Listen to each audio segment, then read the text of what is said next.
My name's Will Griffith and I'm the Head of Public Realm for Lancaster City Council, and today I'm here to talk to you to introduce the Council's grassland management strategy, which is something we've been working on for a number of years with partners to try and deliver better biodiversity net gain across the district of Lancaster, Morecambe, Carnforth and the rural areas.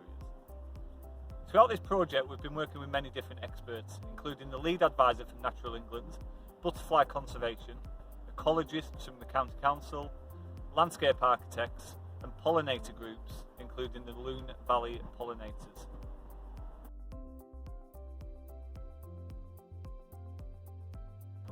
As we look to deliver on the strategy, we will now look to manage it with 9 different management palettes, including areas for recreation, wildflower meadows and pollinators, right through to long meadow grasses and informal sport, public open spaces and amenity grasslands. There will be areas that are cut all the time, so they look like they normally do, and neat and tidy up the streets. There will be areas left as full meadow, which are left uncut all summer. And then there will be areas between this where they might be cut for football, or where a meadow might have paths cut through it so people can run or walk their dogs or ride their bicycles through.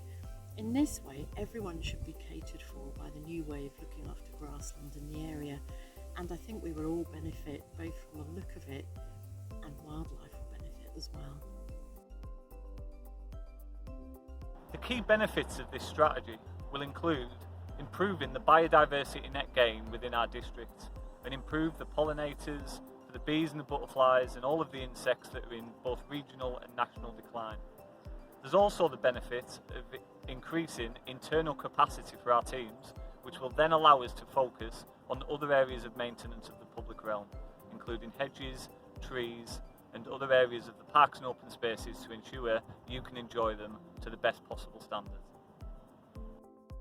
We feel that we can work with Lancaster City Council and prepare and enhance and improve a lot of the grasslands around for butterflies. Butterflies need several resources from some of these grassland verges. They need nectar sources for the adults, and they also need food plants for the caterpillars.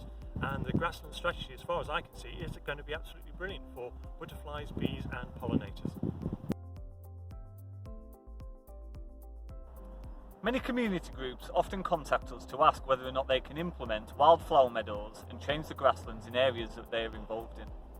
We're really excited to work with members of the public, residents and friends groups of parks and open spaces to implement this strategy and allow people to take pride in the area in which they live. We've lost 97% of our wildflower meadows, probably since the 1940s. Since the early 50s, when I as a child used to run around looking for wild creatures, we've lost over 40% of our wildlife, with increasingly low levels in other species. We're seeing a dramatic decline. We've lost between 75 and 80% of our insect population. Our insect population is very determined by our wildflower meadows.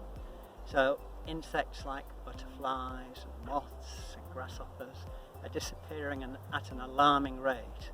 Whenever a link in the food chain is broken, it connects to the next level, and we're seeing a decrease in bird species accordingly. So there are very good reasons for doing that. Wildflowers are incredibly beautiful to look at and bring great joy and great delight, certainly to children, to parents and grandparents. And it's a thing that's tragically being lost at the moment. Many councils have gone down the route of planting cornfield annual mixes and non-native species. But in this instance, the Lancaster City Council have planted a cornfield annual mix as a nurse cover, and beneath it they've planted a perennial wildflower mix. And that will last for years. It's a really effective and cheap way to manage grassland, pollinators and biodiversity. Moving forward, as we look to implement, we're looking to do so with 9 different management palettes. Each one of these management techniques has an information sheet to tell you exactly what we should be doing and when we should be doing it. And these information sheets are available on the City Council website.